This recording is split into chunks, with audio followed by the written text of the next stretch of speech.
All right, let's dive into something you've probably seen, but maybe couldn't quite put a name to. It's this powerful idea called the political washing machine. And trust me, it's a metaphor that helps unlock a huge piece of how politics often works today. I mean, have you ever seen this happen? There's a big political scandal. A leader is in huge trouble, headlines everywhere. And then poof, it just kind of disappears. The investigation stalls, the news moves on. How does a scandal just get washed away? That's exactly what we're going to get into. Well, there's a name for it, the washing machine effect. And the idea is pretty simple, but really powerful. A political figure is facing a serious investigation, right? They're in deep.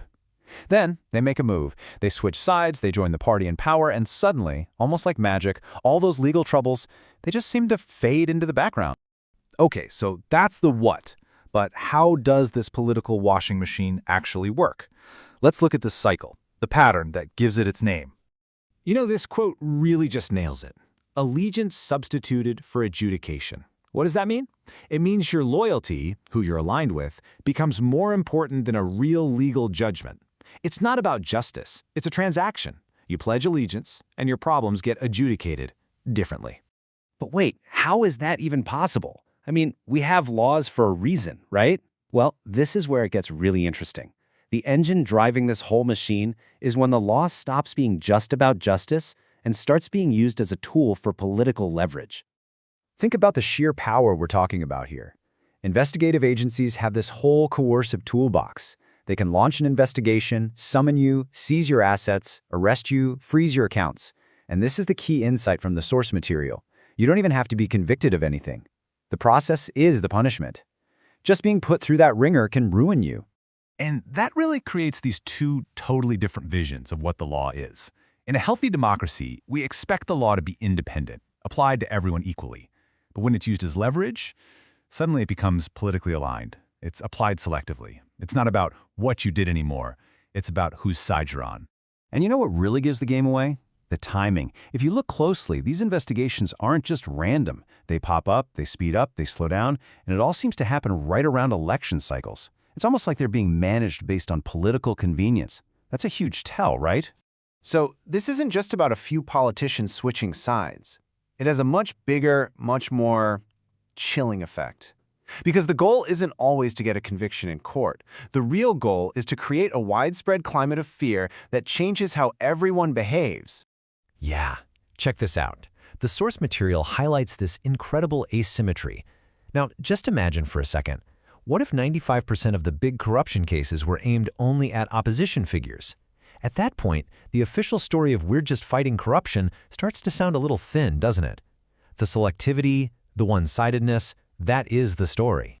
And here's the absolute core of it. The true power of this system isn't the punishment itself. It's the anticipation of punishment. It's the fear of what could happen. That threat hanging over your head, that's what gets people to change their behavior, long before the law even gets directly involved. And you have to ask, who feels this chilling effect?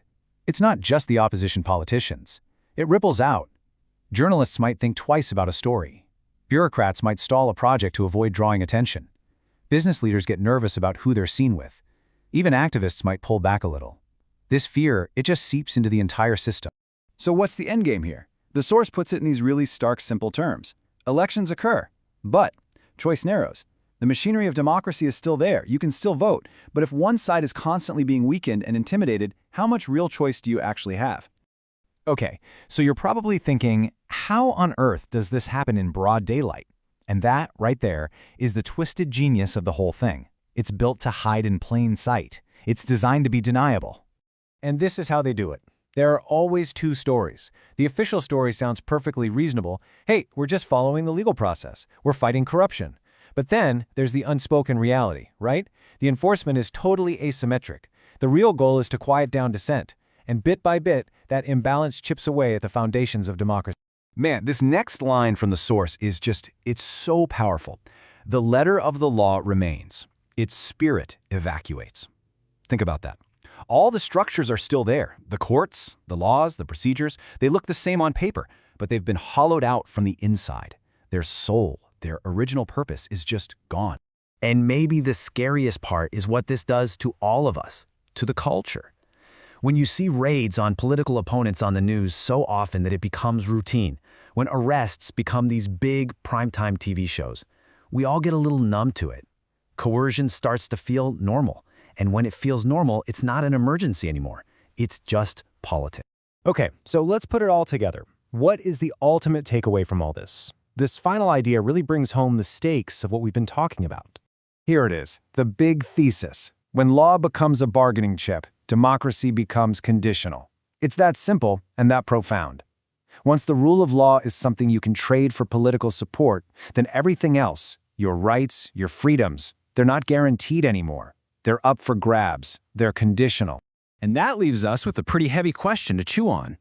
The very institutions that are supposed to be the protectors of democracy, the investigators, the regulators, what happens when they're the ones being used as weapons? It really makes you wonder, if the watchdogs are compromised, who's left to guard the house?